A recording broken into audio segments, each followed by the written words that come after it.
Ini salah satu di antara buku yang ditakuti sebagian orang, Pak. Fikih ASN dan karyawan. Saya punya cerita tentang buku ini. Ada seorang ASN yang tinggal di Jakarta dan dia kerja di dinas yang banjir. Jadi tidak cuman becek. Pernah dikasih hadiah buku ini oleh temannya. Nah, yang ini buku Ada Apa Dengan Riba. Dikasih hadiah buku fikih ASN. Ini silakan kamu bawa gratis. Enggak, saya enggak mau baca. Saya bicara tentang muslim. Kalau non muslim itu urusannya. Ini muslim diajak untuk kembali kepada ajaran agamamu. Dalam ajaran agamamu praktek yang salah seperti itu tidak boleh. Dia belum lihat isi buku ini, tapi begitu dikasih hadiah buku ini, dia nggak mau, dia nolak. Sama juga yang ini ya. Ada Apa Dengan Riba ini juga termasuk di antara yang ditakuti oleh sebagian orang. Dan di dua buku ini saya sampaikan, di dua buku ini saya tidak pernah cerita horor. Wajah ahlu sunnah diubah oleh Allah menjadi putih, sehingga Allah subhanahu wa ta'ala jadikan mereka punya tanda istimewa dan berkumpul sesamanya dengan tanda wajah yang putih. Tantangan pertama yang akan dihadapi oleh mereka yang komitmen dengan sunnah, dia akan dianggap sebagai orang yang mengubah budaya. Dia dianggap sebagai orang yang mengubah budaya. Dan ini bukan hal yang pertama di masa sekarang. Artinya kalau misalnya Anda yang mengajak orang untuk mengamalkan sunnah Nabi SAW, mengikuti prinsip jalannya para sahabat, kok dikomentari tidak sejalan dengan ajaran orang tua dulu, tidak sejalan dengan ajaran leluhur kami dan seterusnya, itu bukan hal yang baru. Bahkan dalam sepanjang sejarah dakwahnya para nabi, ternyata fenomena seperti itu terjadi. Lelaki pemberani yang sejati adalah lelaki yang siap untuk bertahan dalam kebenaran walaupun dia harus berhadapan dengan aneka tantangan. Seorang muslim dan muslimah yang pemberani, dia siap untuk bertahan dalam kebenaran walaupun dia harus berhadapan dengan aneka tantangan. Alhamdulillah, puji syukur layak kita haturkan kehadirat Allah.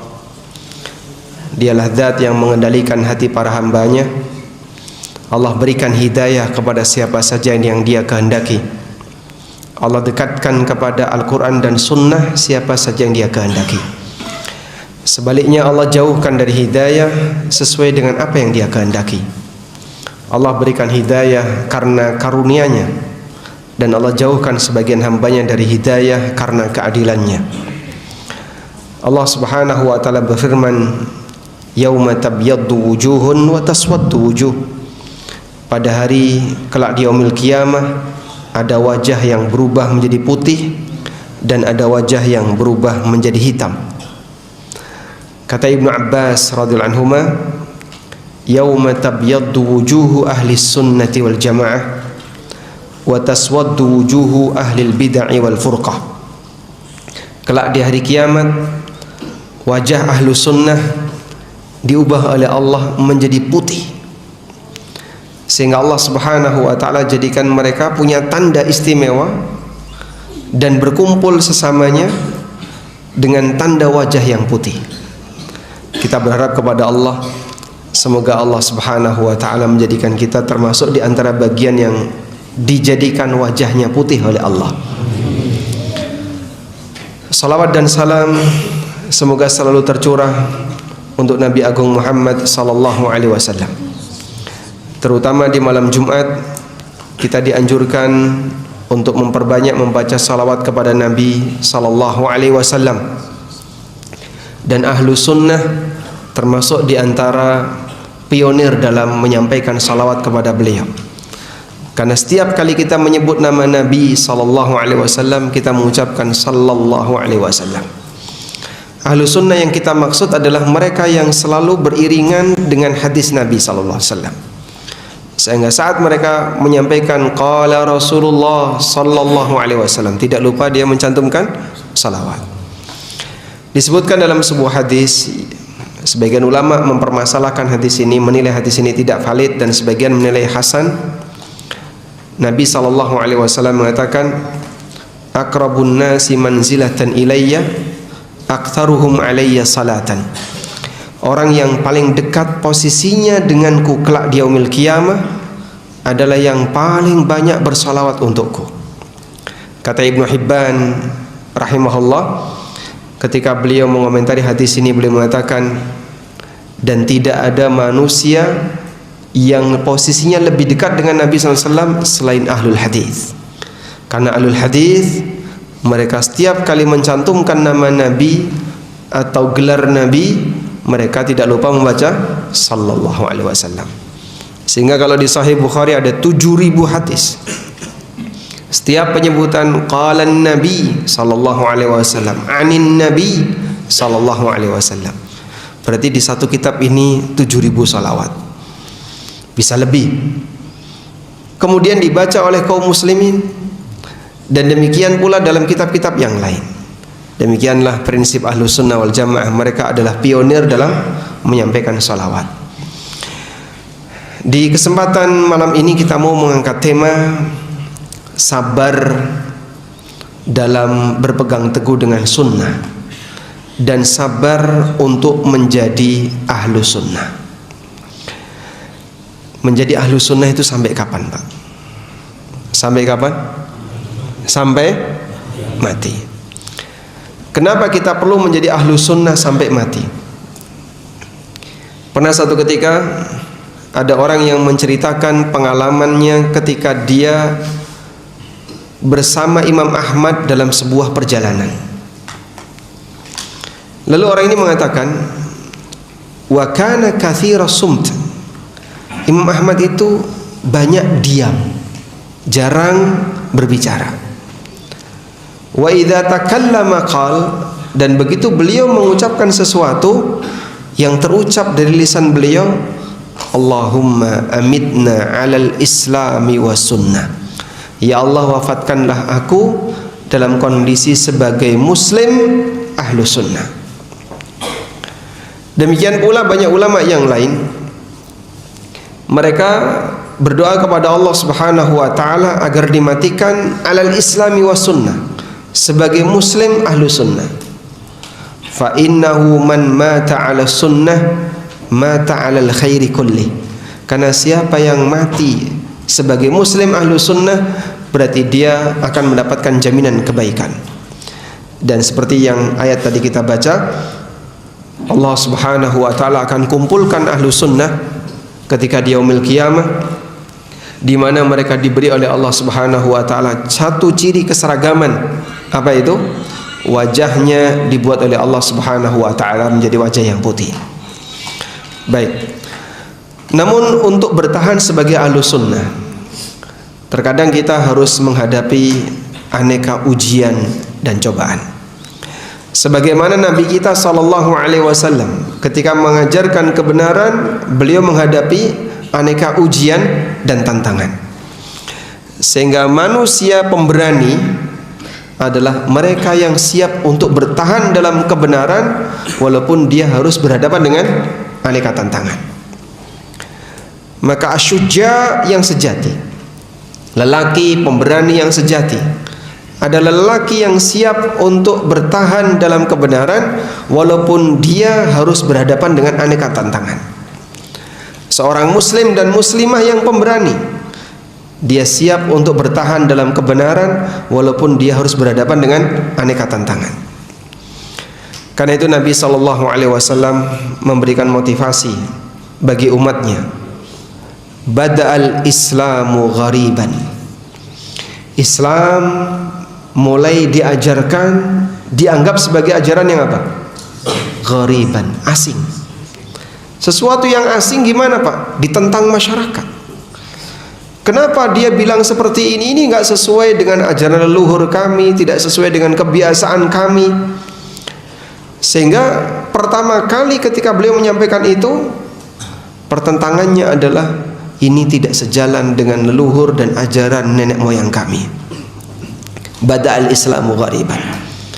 Lalu beliau menyampaikan wa sayaudu ghariban, dan akan kembali menjadi asing. Maka ini salah satu di antara bukti bahwa ketika Islam itu didakwahkan oleh Nabi sallallahu alaihi wasallam dari titik nol dalam keadaan naik ke atas, disebut sebagai ajaran yang asing oleh masyarakat, dan terus dibimbing oleh Allah Subhanahu wa taala sampai wahyu diturunkan secara sempurna. Dan ketika itu jumlah yang mengikutinya makin banyak. Lalu Islam tersebar di mana-mana, sunnah tersebar di mana-mana, dan nanti akan kembali asing. Kembali asing bukan karena pengikutnya yang sedikit, kembali ke asing karena tidak lagi dipelajari di tengah masyarakat, tidak dikenal di masyarakat. Karena itu Nabi SAW ngasih motivasi, fatuba lil ghuraba, maka kebahagiaan, tuba, kebahagiaan lil ghuraba, bagi orang-orang yang dianggap asing. Manhum ya Rasulullah, lalu siapakah orang yang dianggap asing itu ya Rasulullah? Alladzi yuslihu ma afsadan nas, mereka adalah manusia yang memperbaiki bagian yang dirusak oleh masyarakat.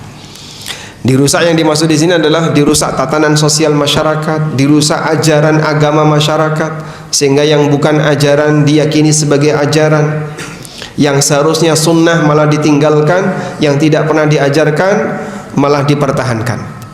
Akhirnya diganti-ganti sehingga ajaran itu menjadi rusak.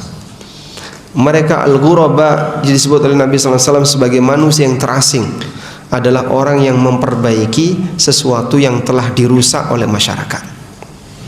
Baik, jamaah dimuliakan Allah Subhanahu wa taala, tantangan pertama yang akan dihadapi oleh mereka yang komitmen dengan sunnah, dia akan dianggap sebagai orang yang mengubah budaya. Dia dianggap sebagai orang yang mengubah budaya. Dan ini bukan hal yang pertama di masa sekarang. Artinya kalau misalnya Anda yang mengajak orang untuk mengamalkan sunnah Nabi SAW, mengikuti prinsip jalannya para sahabat, kok dikomentari tidak sejalan dengan ajaran orang tua dulu, tidak sejalan dengan ajaran leluhur kami, dan seterusnya, itu bukan hal yang baru. Bahkan dalam sepanjang sejarah dakwahnya para nabi, ternyata fenomena seperti itu terjadi. Sehingga dari dulu para nabi masa silam selalu ada komentar demikian. Para rasul yang mereka berdakwah di tengah umatnya dikomentari telah mengubah ajaran leluhur. Anda bisa buka firman Allah Subhanahu wa taala di surat Az-Zukhruf ayat 23. Di surat Az-Zukhruf ayat 23, Allah Subhanahu wa taala berfirman, "Wa kadzalika ma arsalna min qablika fi qaryatin min nadhirin." Demikianlah setiap kami mengutus, tidaklah kami mengutus sebelum kamu seorang rasul pun fi qaryatin, di daerah manapun, illa qala mutrafuha, kecuali orang yang punya status sosial di wilayah itu, mereka mengatakan inna wajadna aba'ana ala ummatin wa inna ala atharihim muqtadun. Kami jumpai leluhur kami itu sudah punya ajaran tertentu, wa inna ala atharihim muqtadun, dan kami mengikuti ajaran mereka. Sehingga setiap kali para nabi diutus oleh Allah selalu ditentang oleh kaumnya dengan mengatakan apa? Kami menjumpai ajaran leluhur kami, masyarakat kami, budaya kami nggak kayak gini, dan kami mengikuti apa yang sudah diajarkan oleh para leluhur-leluhur kami. Inna wajadna aba'ana ala ummah, kami jumpai bapak-bapak kami telah mengikuti ajaran agama tertentu, ajaran ibadah tertentu, wa inna ala atharihim muqtadun, dan kami mengikuti ajaran mereka. Kenapa kau datang membawa yang baru? Ini orang aneh. Sehingga para nabi disebut sebagai orang yang aneh, orang yang menyimpang, gara-gara dianggap dan dituduh mengubah ajaran leluhur. Sehingga disinilah kita bisa lihat pertentangan agama itu dengan budaya. Dari sejarah perjalanan para nabi yang berdakwah yang Allah ceritakan dalam Al-Quran, agama itu ditentang dengan budaya. Kamu bawa seperti ini bertentangan dengan budaya kami, sehingga budayanya dikuatkan oleh mereka, dimenangkan oleh mereka, ajaran agamanya disingkirkan. Padahal yang satu datang dari wahyu, sementara budaya itu buatan manusia. Kita sepakat budaya itu buatan siapa, Pak? Manusia. Sedangkan syariat turun dari Allah melalui wahyu. Maka sangat disayangkan kalau ada orang yang salah dalam memposisikan sehingga budaya dijadikan agama. Berbudaya itu boleh nggak, Pak? Berbudaya itu boleh enggak? Boleh. Boleh atau tidak boleh? Boleh. Syaratnya apa? Tidak bertentangan dengan syariat. Silahkan berbudaya, tapi jangan jadikan budaya sebagai agama. Kesalahan terbesar kenapa orang mengalami penyimpangan bahkan menolak syariat adalah ketika dia junjung tinggi budaya sebagaimana agama, sehingga ideologinya karena latar belakang budaya, keyakinannya karena latar belakang budaya, bahkan aktivitas amaliyahnya karena latar belakang budaya. Dan seperti ini saling didukung oleh antara satu pemain budaya dengan pemain budaya yang lain, sehingga yang kita ingkari, yang kita nggak sepakat, jangan jadikan budaya sebagai agama. Berbudaya silakan berbudaya, tapi kalau sampai budaya mengendalikan ideologi Anda, salah. Karena keyakinan tidak boleh berasal dari budaya. Keyakinan itu harus berasal dari wahyu. Misalnya, sebutkan contoh keyakinan yang dia adalah dilatar belakangi oleh budaya. Di Malang banyak nggak? Banyak. Kalau banyak contohnya apa, Pak? Tangan gatel nih apa tangan gatel? Sajen misalnya gimana? Larung saji. Sehingga kalau pantai selatan tidak dikasih sajen pripun? Ngamuk. Masya Allah. Apalagi misalnya ada hari-hari sial, sehingga hari ini hari sial, bulan ini bulan sial. Atau ada istilah sajen untuk penunggu-penunggu desa, merti desa, merti kali, merti ini, merti, semuanya pakai merti-merti. Ya kalau sebatas berbudaya silahkan, tapi kalau sampai pada tingkatan budaya dijadikan sebagai agama, ini bermasalah. Karena kita sepakat budaya itu buatan manusia, dan jahiliyah menjadikan budaya sebagai agama. Maka kalau ada orang yang menjadikan budaya sebagaimana layaknya agama, ini melestarikan tradisi jahiliyah yang sudah ditentang oleh Nabi Muhammad SAW. Lebih parah lagi, diramu dengan agama, sehingga campur antara budaya dengan ajaran syariat. Agar apa? Tidak kelihatan murni budaya, dicampur-campur. Dan ini sama halnya dengan talbisunal haqqa bil batil, mencampurkan antara kebenaran dengan kebatilan. Yang ini mengajarkan penyimpangan, ngajak orang untuk nyembah setan, ngajak orang untuk sajen kepada makhluk yang halus yang tidak kelihatan, ngajak orang untuk mengabdi kepada sosok tertentu, dan seterusnya. Sementara yang ini datang dari Allah Subhanahu wa taala yang mengajarkan prinsip tauhid, tapi prinsip tauhidnya dibuang, bacaannya yang dipakai. Loh Pak, itu kan la ilaha illallah Pak. Iya, kalimat la ilaha illallah. Tapi kalimat la ilaha illallah dipakai untuk kemaksiatan. Sehingga bisa jadi misalnya sebelum sajen didongani dulu, sebelum merti-merti didongani dulu. Akhirnya ketika orang membawa ajaran tauhidnya yang itu merupakan muatan inti dari kalimat la ilaha illallah, dia nggak terima. Ya. Jadi kalimat yang benar itu bisa saja dimanfaatkan oleh orang yang salah, Pak. Contoh sederhana seperti ini, ada orang kerasukan, dia diruqyah, Tapi jin itu malah bicara Al-Quran. Pernah ketemu kayak gitu? Sehingga ada orang kerasukan, kita ruqyah nih, bacain apa Pak? Ayat kursi. Dibacain ayat kursi, jinnya hafal ayat kursi. Aku ya iso nirokno ayat kursi. Lu kok iso nirokno ayat kursi? Berarti ruqyah ra mempan. Padahal dia sendiri ketika dibacakan ayat kursi mungkin dia kepanasan, tapi dia bisa menirukan ayat kursi. Karena terkadang kalau sebatas teks saja bisa dipakai oleh siapapun. Orang yang benar bisa pakai teks itu, orang yang jahat juga bisa pakai teks itu. Hal yang sama juga misalnya ada orang menggunakan Al-Quran tapi sebagai dalil kebatilan. Di zaman Ali bin Abi Thalib, kita tahu di masa beliau fenomena Khawarij itu baru saja muncul dalam bentuk gerakan. Sudah ada bibit pemikiran di zaman Nabi SAW, tapi sampai pada bentuk gerakan yang lebih terstruktur itu baru ada di masa Ali bin Abi Thalib. Pada saat Ali bin Abi Thalib, sebelum terjadi perang Nahrawan, sebelum terjadi kontak senjata antara kaum muslimin Ahlus Sunnah dengan Khawarij, Khawarij itu berada di tengah masyarakatnya Ali bin Abi Thalib. Ikut gabung ketika Ali bin Abi Thalib sedang ceramah di masjid kaum muslimin. Saat Ali bin Abi Thalib radhiyallahu anhu berceramah, Khawarij protes dari belakang sambil teriak-teriak, inil hukmu illa lillah, inil hukmu illa lillah. Tidak ada hukum kecuali milik Allah.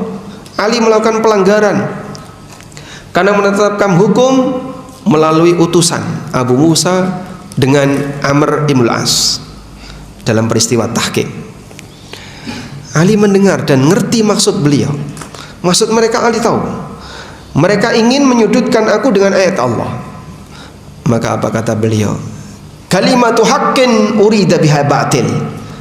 Ini kalimat yang benar tapi dipakai untuk membela kebatilan. Sehingga terkadang kalimat-kalimat Al-Quran dipakai dengan diramu acara-acara yang menyimpang. Itu Pak, pakai Quran kok. Itu ada kalimat la ilaha illallah, ada zikirnya, ada doanya, ada wiridnya. Iya, tapi itu hanya dipakai teksnya saja. Sementara prinsip ajaran yang ada di dalamnya ditinggalkan. Sehingga teksnya saja yang diambil, tapi kemudian digunakan untuk praktek kebatilan. Saya pernah ikut pelatihan ya. Dan yang ngajar macam-macam. Salah satu di antara yang ngajar dalam pelatihan itu, dia memberitahu tentang beberapa tips perdukunan. Masya Allah. Ini boleh ceritakan nggak? Tapi jangan ditiru ya. Jadi dia mengajarkan beberapa tips perdukunan. Kalau ada orang yang sakit gigi, maka tulis ayat tertentu. Ya, disebutkan ayatnya ya. Saya nggak boleh bocorkan ini, nanti tidak dipraktekkan. Tulis ayat tertentu di kertas, ya. Setelah ditulis, dilipat, terus dipaku. Ayo geget. Nah, kalau dipaku. Nah, itu bisa menyelesaikan sakit gigi.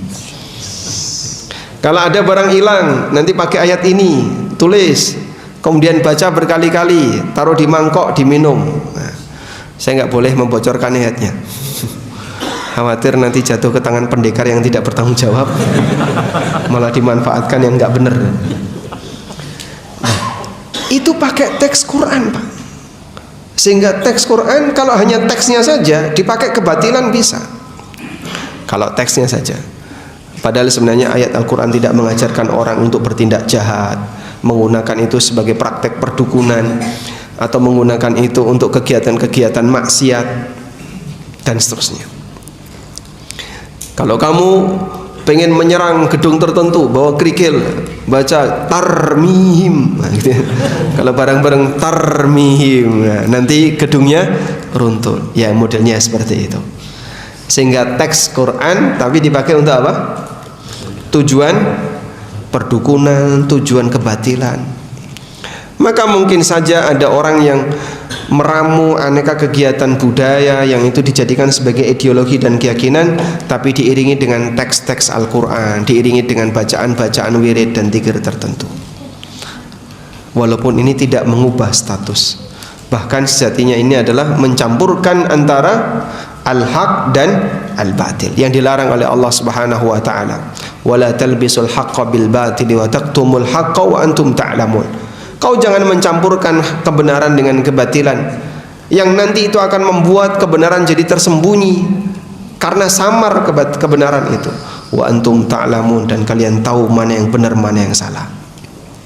Baik, maka teman-teman sekalian, kalaupun Anda misalnya sedang berupaya untuk menjaga sunnah Nabi SAW, menjaga tauhid, barangkali akan bergesekan dengan masyarakat dan dianggap tidak sejalan dengan budaya dan seterusnya. Ini bagian dari ujian dan dari dulu pengalaman manusia yang berdakwah di atas kebenaran selalu bertabrakan dengan budaya.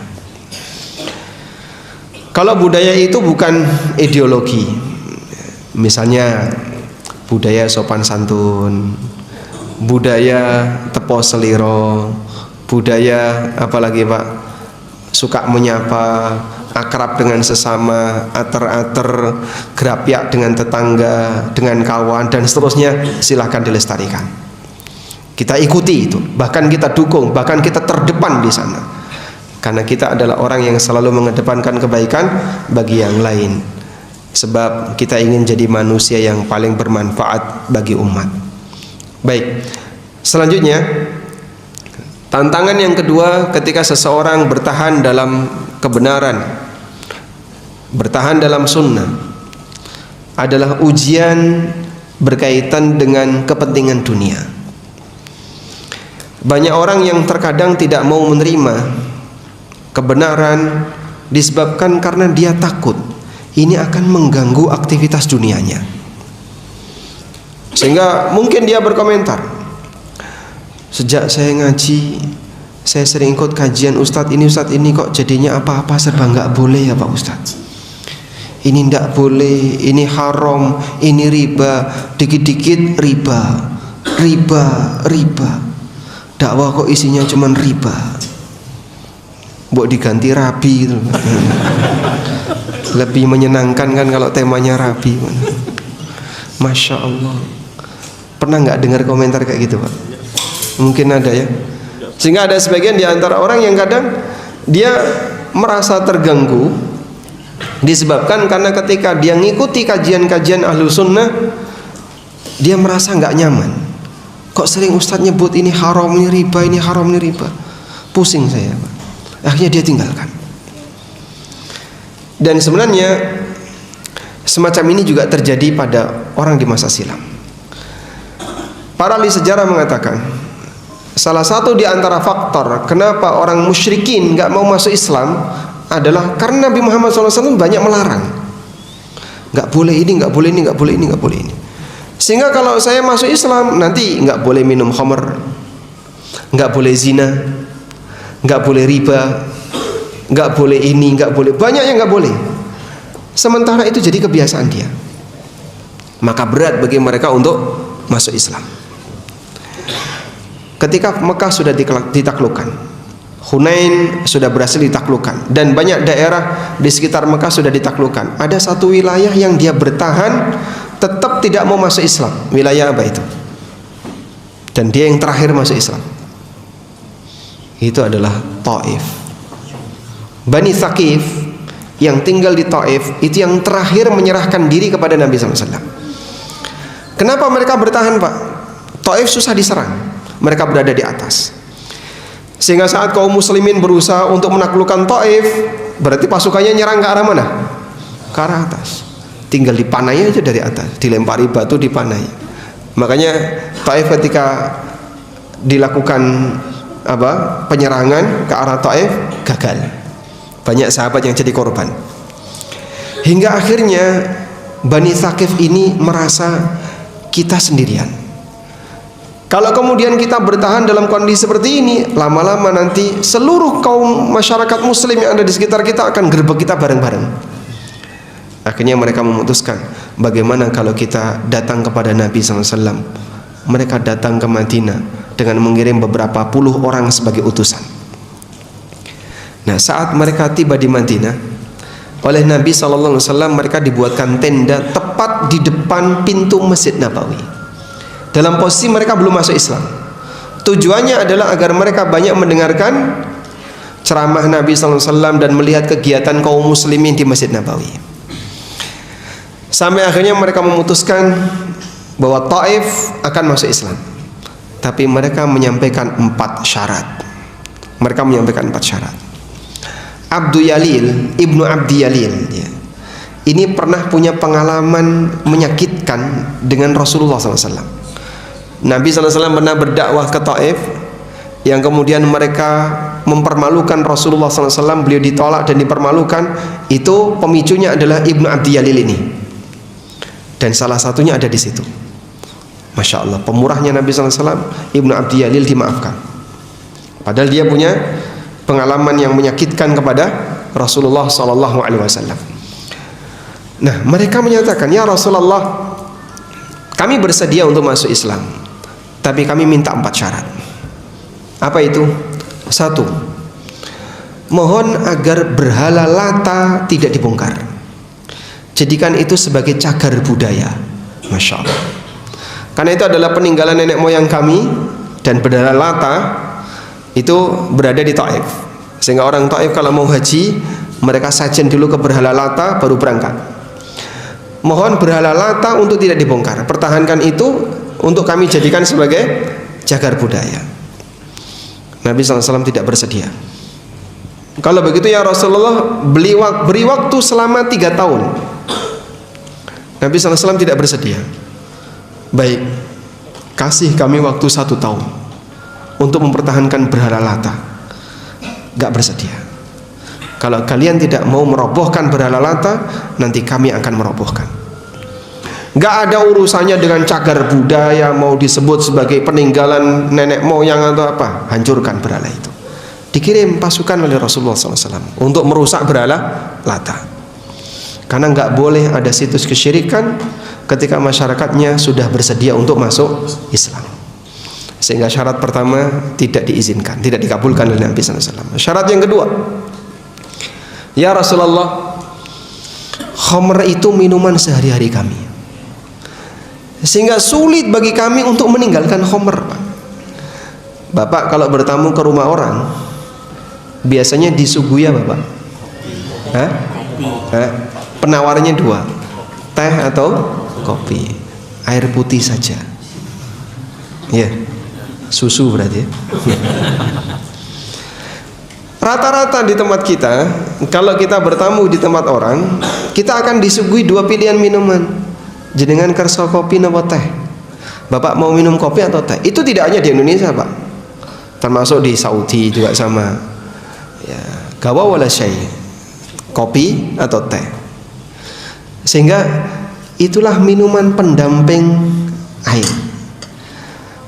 Orang Arab, minuman pendamping air itu 2, susu dan khamr. Makanya hampir di semua rumah ada 2 ini. Sehingga ketika Isra Mi'raj, Nabi SAW didatangi Jibril sambil membawa 2 gelas. Yang satu isinya apa? Susu. Yang satu isinya khamr. Lalu beliau milih apa? Susu. Sebelum khamr diharamkan. Itu sebelum khamr diharamkan. Karena khamr diharamkan di Madinah, dan peristiwa Isra Mi'raj sebelum beliau hijrah ke Madinah. Lalu Jibril memuji beliau sallallahu alaihi wasallam, laqad ikhtartal fitrah, kau lebih memilih fitrah. Karena kenapa kok khamr dan susu yang dihidangkan oleh Jibril ketika itu? Karena inilah minuman pendamping yang paling banyak di kota Arab atau di tanah Arab. Sehingga hampir semua rumah selain air putih, khamr, susu. Baik. Maka orang Taif minta kepada Nabi SAW, ya Rasulullah, kami nggak bisa meninggalkan khamr, izinkan kami untuk tetap minum khamr. Kemudian oleh Nabi SAW, khamr haram, dan kalau kalian minum khamr akan kami hukum, karena peminum khamr itu dihukum. Sehingga Allah Subhanahu wa Ta'ala mengharamkan khamr, dan kalau kalian minum khamr maka kami akan menghukum kalian. Permintaan yang kedua gagal. Syarat yang ketiga, ya Rasulullah, transaksi kami sehari-hari itu riba. Hampir semua masyarakat tidak bisa lepas dari transaksi riba, sehingga utang ribawi itu ada di mana-mana. Sehingga kami minta ya Rasulullah agar riba tetap dilegalkan di tanah Taif. Nabi SAW mengabulkan enggak? Tidak. Riba tetap riba, tidak boleh untuk dipertahankan. Akhirnya kembali kepada syarat yang keempat. Zina itu kebiasaan kami kalau safar, sehingga kami kalau safar tidak bawa keluarga, kok enggak zina, keberatan, minta dilegalkan. Masya Allah. Dan tidak ada yang dilegalkan oleh Nabi SAW. Kalau kalian berzina akan kami hukum. Subhanallah. Menawar hukum tidak boleh, Pak. Maka kenapa mereka berat untuk masuk Islam? Sebabnya apa? Karena mereka merasa dengan masuk Islam akan ada banyak sekali larangan-larangan yang harus mereka tinggalkan. Dan ternyata suasana seperti itu dialami oleh sebagian kaum muslimin, sehingga mereka tidak mengambil pilihan untuk bergabung sebagai ahlu sunnah. Di kajian itu, Pak, semuanya isinya dilarang. Kita lanjutkan setelah adzan isya. Wassallallahu ala nabiyyina Muhammadin wa ala alihi wa sahbihi wasallam.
Wa ala Rasulillah wa ala alihi wa sahbihi wa mawalah, wa ashhadu an la ilaha illallah wahdahu la syarikalah, wa ashhadu anna Muhammadan abduhu wa rasuluh.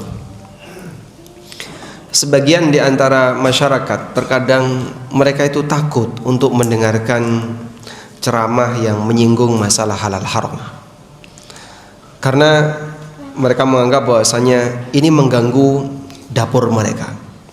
Apalagi mohon maaf di akhir zaman, ketika orang sudah tidak peduli lagi dengan yang namanya hasil kerja dia.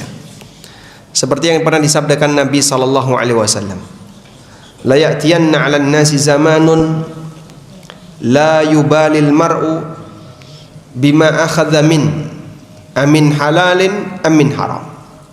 Akan datang satu zaman di mana manusia tidak peduli dari mana dia mengambil harta, apakah dari yang halal ataukah dari yang haram. Dan bahkan kadang saling memotivasi. Zaman gini masih bahas masalah haram, Mas, itu jadul. Harusnya gimana, Pak? Udahlah, biarkan saja orang berkreasi. Maksudnya ya, yang namanya orang nyari yang haram aja susah kok, bicara masalah yang halal. Enggak, kami tetap menjaga komitmen. Kita harus menjaga kehalalan rizki, dan kita ajarkan kepada masyarakat untuk selalu menjaga kehalalan pendapatan. Ya kalau begitu saya nggak mau dengerin kajian yang kayak gitu. Itu pilihan Bapak. Tapi ingat, fenomena orang seperti ini sudah ada sejak masa silam. Ada orang yang ketakutan mendengarkan kebenaran karena kebenaran itu bertentangan dengan kebiasaan buruk yang dia lakukan. Dia merasa nggak nyaman ketika dengar peringatan seperti A, seperti B yang disampaikan dalam Al-Quran maupun hadis Nabi SAW. Allah Subhanahu wa Ta'ala berfirman, "Fama lahum 'anit tadhkirati mu'ridin." Kenapa mereka berpaling dari peringatan Allah? Ka'annahum humurun mustanfirah farrat min qaswara. Mereka itu seperti keledai yang ketakutan, farrat min qaswara, yang lari dari kejaran singa. Sehingga disebut oleh Allah Subhanahu wa Ta'ala layaknya keledai, himar, mustanfirah yang ketakutan, farrat min qaswara, lari dari kejaran singa. Lihat singa dari kejauhan dia sudah terbirit-birit. Baru lihat posternya saja itu sudah ketakutan, Pak. Itu belum dengerin loh, Pak. Makanya kan terkadang pengajian kayak gitu nggak suka saya sukanya ya dia pilih kajian yang memang sama-sama pengajian, Pak, tapi seneng yang lebih banyak stand up komedi ya, yang banyak dagelannya, sehingga begitu kajian selesai, gimana tadi? Lucu, Masya Allah.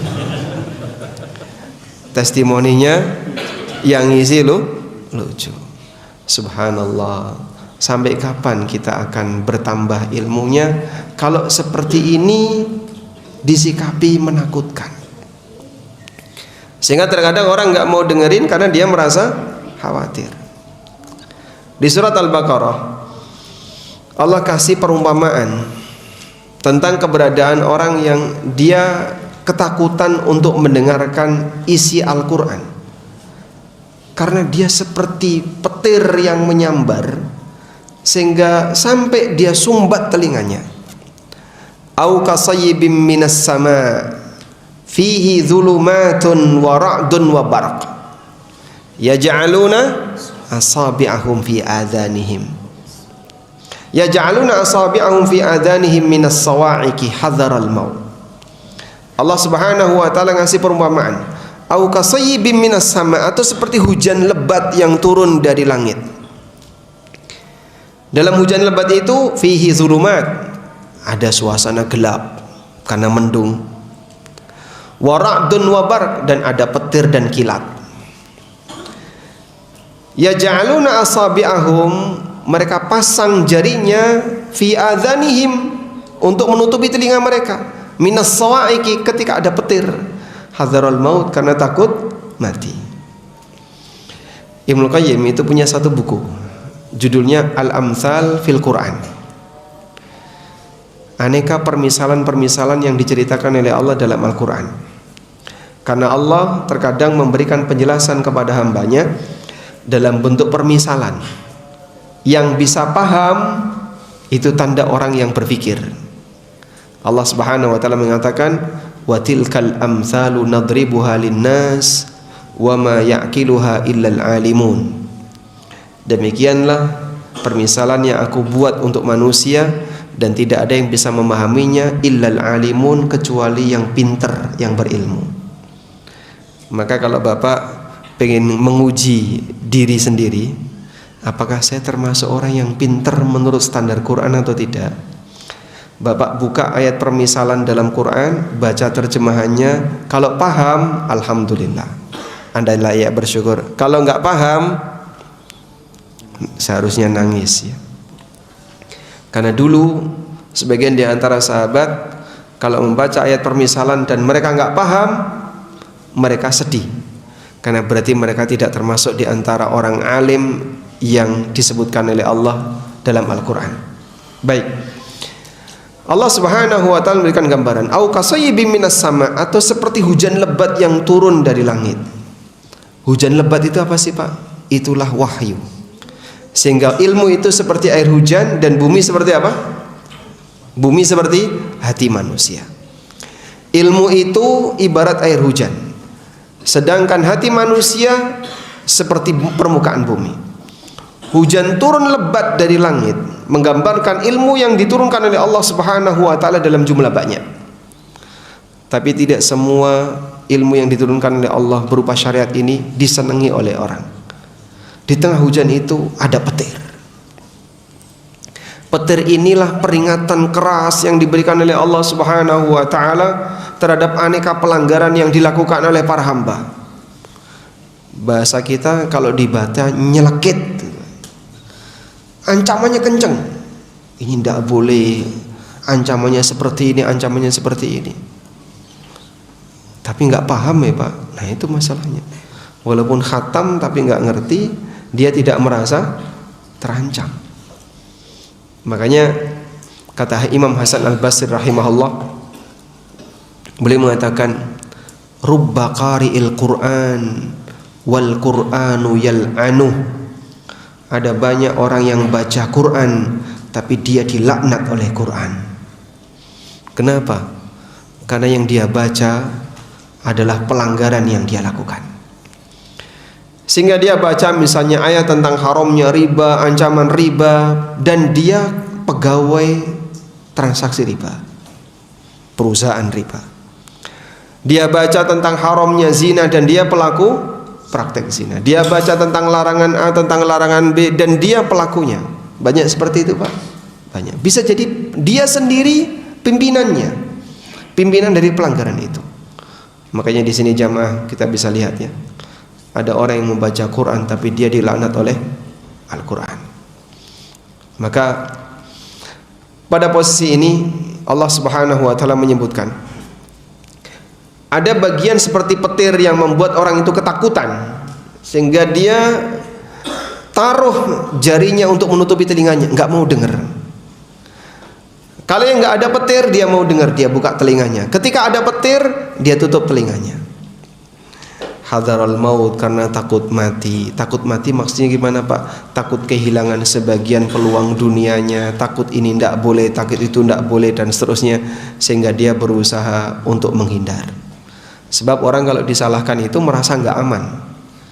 Dan ketika dia merasa nggak aman, dia akan berusaha untuk mencari cara untuk mengamankan diri. Salah satunya adalah balik nyerang. Jangan sok suci. Jangan sok suci. Daripada sok najis, pilih mana? Dielingno gitu Pak. Diingatkan, ini tidak boleh, ini haram.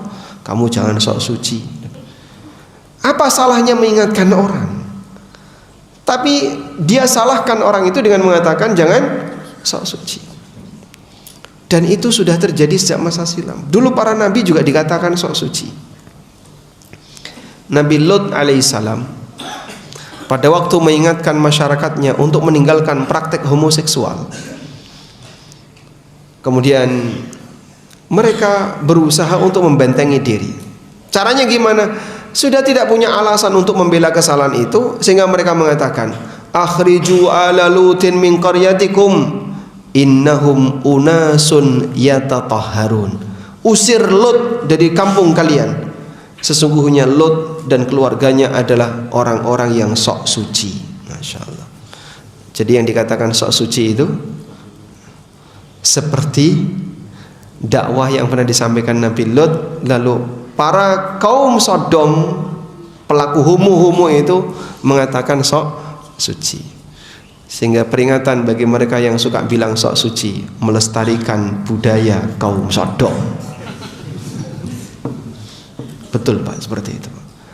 Qatadah Ibnu Di'amah, muridnya Anas bin Malik. ketika beliau menafsirkan ayat ini, beliau mengatakan abuhum min ghairi aibin. Mereka mencela Nabi Lut dalam keadaan mereka tidak salah. Mereka mencela Nabi Lut dalam keadaan Nabi Lut tidak salah. Salahnya apa Nabi Lut? Abuhum min ghairi aibin. Mereka mencela padahal tidak ada aib pada yang dicela. Sehingga misalnya ya, Anda kerja di sebuah instansi atau institusi tertentu, baik swasta maupun pemerintah. Di situ budaya kotor main uang banyak, sehingga dia berusaha untuk bersih. Saya nggak mau terima duit-duit kayak gini. Akhirnya terjadi apa Pak? Dianggap ganggu kan ya. Gara-gara satu orang ini yang biasanya kami seperti ini jadi nggak bisa selancar kemarin. Akhirnya apa pilihannya? Kau mutasi atau dikucilkan. Sampai pada kondisi ketika dia memegang kebijakan, sehingga dia bisa menghindari semua potensi-potensi yang salah tadi. Dikatakan apa? Sok suci.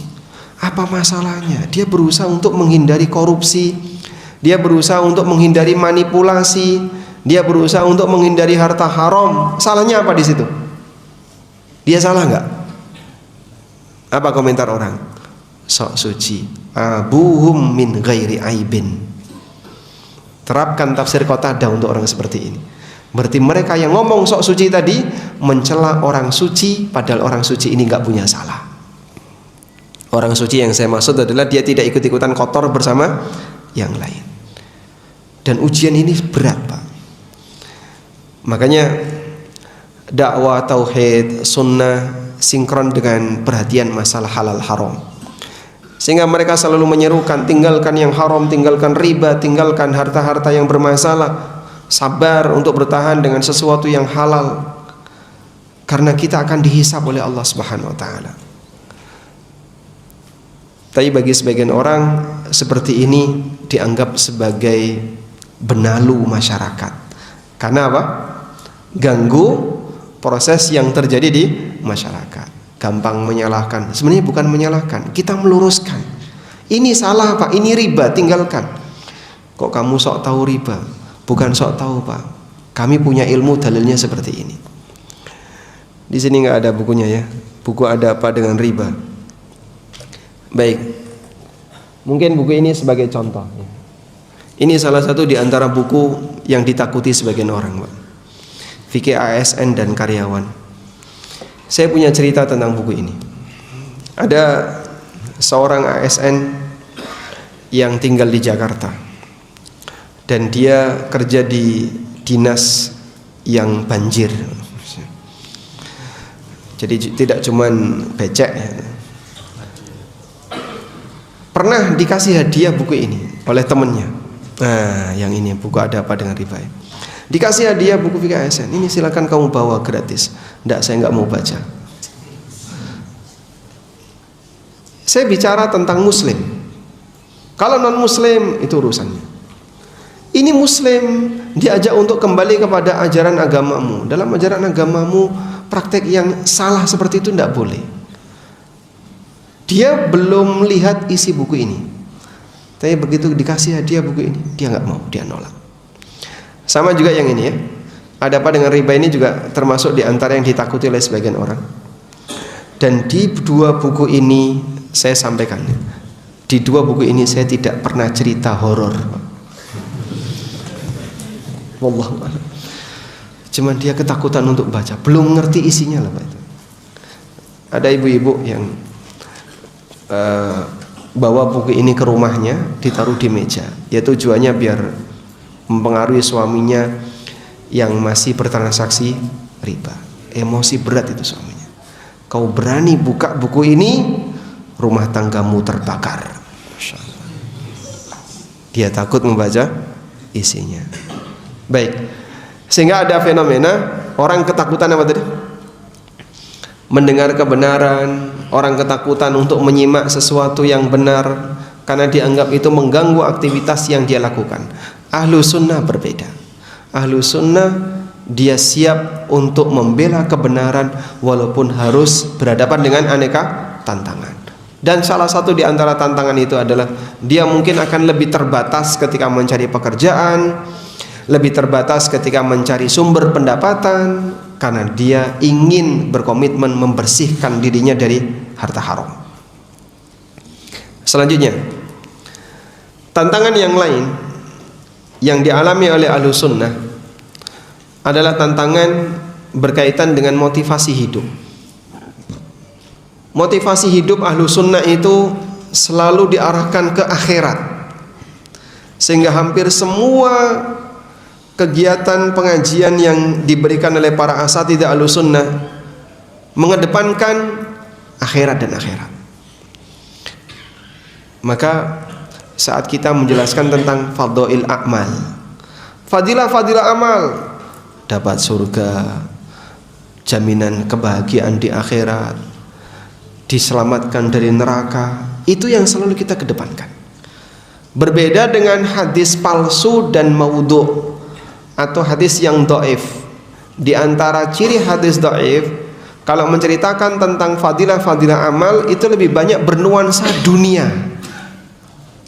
Kalau kau mengamalkan seperti ini, nanti seluruh hajatmu terkabul, dan hajat keluargamu terkabul, rezekimu jadi lancar, jodohmu makin lancar, umurmu makin panjang, dan seterusnya. Begitu Pak ya. Makanya terkadang ada banyak sekali amalan-amalan yang itu sama sekali nol putul, tidak ada dalilnya. Tapi motivasi yang dibangun dalam amalan itu apa? Mendapatkan kesejahteraan dunia. Dapat ini, dapat ini, dapat ini. Itu ciri-ciri amal yang berasal dari hadis palsu atau hadis maudhu. Tapi kalau yang berasal dari hadis-hadis sahih, sebagian besar, kebanyakan mengarah kepada motivasi akhirat. Makanya jemaah,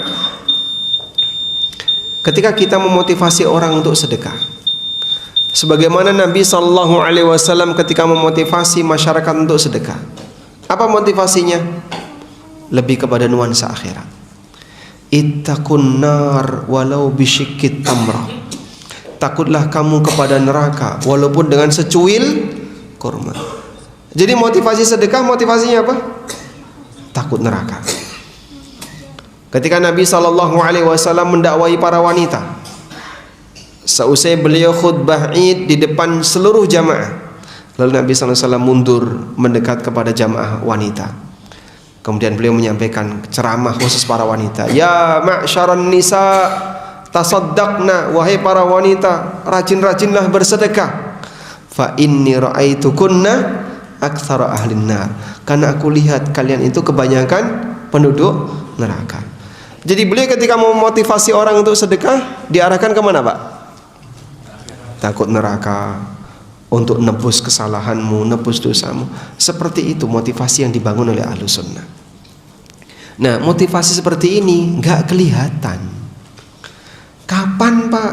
Yo nanti pengen surga, nggak bisa sekarang. Sehingga karena nggak kelihatan, ketika diajarkan kepada masyarakat, tidak sehebat ketika motivasinya motivasi duniawi.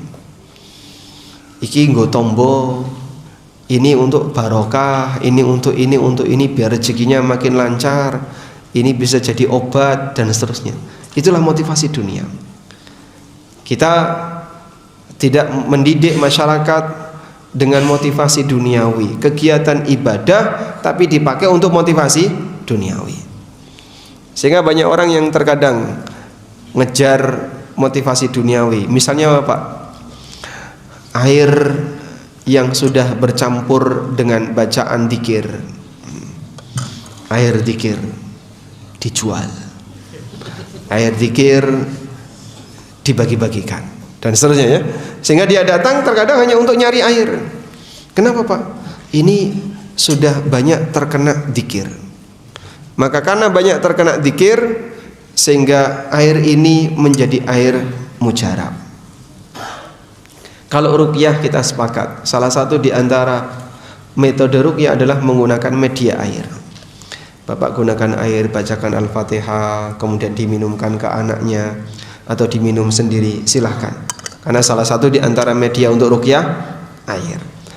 Tapi kalau bukan ruqyah, misalnya orang baca Quran biasa, lalu air di sekitarnya ditata, kemudian ini mambu bacaan Quran, ini nanti akan jadi air mujarab, ini tidak ada hubungannya. Jika benda yang sering terkena paparan bacaan Quran menjadi benda sakti dan mujarab, maka yang paling sakti adalah mikrofon Masjidil Haram. Nah, ini kan setiap hari kena langsung, dipakai untuk sholat taraweh 1 juz. Tapi nggak ada orang yang ngalap berkah pakai mikrofon masjid. Ada nggak, Pak? Pernah nemu, Pak? Baik. Ya kalau mau ruqyah silakan. Tapi ruqyah dengan cara apa? Dibacakan dengan niat ruqyah. Sebab baca Quran itu ada beragam niat. Ada baca Quran dengan niat tilawah, seperti baca Quran biasa. Ada baca Quran dengan niat istidlal, baca Quran untuk dijadikan dalil. Seperti Nabi SAW berkhutbah, lalu beliau mengatakan qala ta'ala, Allah berfirman seperti ini. Wa qala ta'ala, seperti untuk yang dijadikan sebagai alat istidlal untuk pengambilan dalil, itu tidak pakai ta'awud, enggak pakai a'udzubillahi minasyaitonir rajim. Maka dalam riwayat khutbatul hajah yang disebutkan oleh Ibnu Mas'ud, Nabi SAW ketika mengutip ayat enggak pakai a'udzubillahi minasyaitonir rajim, karena tidak sedang tilawah, tapi sedang istidlal, menggunakan ayat sebagai dalil. Maka beliau hanya mengutip satu ayat lalu disampaikan sebagai dalil. Ya. Kemudian ada yang bacaan Quran dengan niat untuk ruqyah, maka dia berfungsi sebagai bacaan ruqyah. Karena ruqyah bisa pakai Quran, bisa pakai doa-doa yang diajarkan Nabi SAW, bisa pakai wirid. Intinya adalah memohon kepada Allah kesembuhan melalui bacaan yang dia gunakan. Baik, kembali kepada tadi. Sehingga motivasi ahlu sunnah dalam menyampaikan sesuatu lebih banyak mengarahkan masyarakat untuk kembali kepada akhirat, jaga keselamatan akhirat. Termasuk saat kita mengajarkan pendidikan tentang meninggalkan yang haram, karena kita mengajarkan kepada umat kesadaran hisab. Bapak akan dihisab, nanti semua akan dihisab, sehingga akan memunculkan kehati-hatian pada diri seorang hamba. Nah, orang tidak seneng, Pak, yang kayak gini, Pak. Senengnya gimana? Senengnya yang gampang-gampang, ojo medeni wong toh, Pak. Menggembirakan, jangan menakut-nakuti orang. Bukan menakut-nakuti, tapi kita ingin membangun kesadaran. Yang lebih parah, ajaran permisif. Ajaran permisif itu gimana? Orang dibuat nyaman dan santai karena sudah ada yang menjamin. Tenang saja ya, nanti Bapak kalau sudah sampai di akhirat bilang saya adalah muridnya Kanjeng Sinten. Nah, tak tunggu di pintu surga. Masya Allah. Ada nggak kayak gitu, Pak? Itu kan awalnya ada di mana? Di ajaran Yahudi, ajaran Nasrani. Awalnya di, sehingga orang Nasrani merasa nyaman karena dia sudah ada sang juru selamat. Antara yang sregep datang ke tempat ibadah dan yang malas datang ke tempat ibadah, hasilnya sama. Maka antara yang rajin dan yang tidak rajin hasilnya sama. Dan itu yang membuat banyak di antara mereka yang lebih milih ya, ngapain datang, oh enggak teko juga nanti akan dijamin oleh sang juru selamat. Akhirnya gimana? Tidak ada larangan di sana, semuanya serba boleh, mendem boleh, zina juga boleh, aneka praktek pelanggaran diperbolehkan. Karena mereka tidak punya istilah dilarang. Sebab nanti kalaupun mereka melanggar, maka nanti akan diselamatkan oleh sang juru selamat. Nah, seperti ini mau dibawa ke tengah kaum muslimin. Sehingga ada yang bilang, nanti bilang saja kamu adalah anggota Ormas A, muridnya Kanjeng Sinten, muridnya Kiai Sinten, dan seterusnya. nanti akan ditunggu oleh yang bersangkutan di pintu surga. Beberapa sekte sufi kan kayak gitu ya. Dia menjamin para pengikutnya, yang penting kamu berbaiat, nanti kau akan saya selamatkan ketika di akhirat, dengan syarat baiat kepada imamnya. Subhanallah. Akhirnya apa? Orang menggantungkan dirinya kepada yang lain. Contohnya Pak, ya buat apa rajin-rajin, toh nanti juga sudah ada yang menjamin. Karena dia sudah merasa ada yang menjamin, akhirnya dia nggak serius. Dan lebih parah lagi, saat dia melakukan maksiat, dia merasa aman sebab dosanya sudah ada yang nanggung. Beda dengan prinsip Quran. Quran mengajarkan gimana? Wa allaisa lil insani illa ma sa'a. Seseorang tidak akan mendapatkan pahala kecuali dari hasil yang telah dia usahakan. Quran mengajarkan bagaimana? Kullu nafsin bima kasabat rahinatun. Setiap jiwa akan tergadai dengan amal perbuatannya sendiri-sendiri. Kau tidak bisa menggantungkan kepada yang lain. Kau dihisap sendiri, bukan dihisap atas nama ormas. Al-Quran mengajarkan wala taziru waziratun wizra ukhra. Seseorang tidak bisa menanggung dosa orang lain. Kalau kau berdosa, kau yang bertanggung jawab, tidak bisa ditanggung oleh orang lain. Seperti itu pendidikan yang diberikan oleh Quran. Sehingga pendidikan seperti ini mengajarkan orang untuk perhatian kepada masing-masing. Perbuatanmu kau akan dihisap, tidak bisa diselamatkan oleh yang lain. Ada yang aneka keyakinan, diselamatkan oleh nasab, diselamatkan oleh keturunan, jalur keturunan, diselamatkan oleh kelompok dan seterusnya. Itu semuanya nggak benar. Fatimah radhiyallahu anha dipanggil oleh Nabi sallallahu alaihi wasallam, "Ya Fatimah binta Muhammad, sali min mali ma syi'ti." Wahai Fatimah bintu Muhammad, kau boleh minta apapun hartaku yang kau inginkan. La ughni anki minallahi syai'a. Tapi ingat, aku tidak bisa menolongmu di hadapan Allah sepeser pun. Itu Fatimah Pak ya. Nabi SAW mengatakan kepada Fatimah gimana?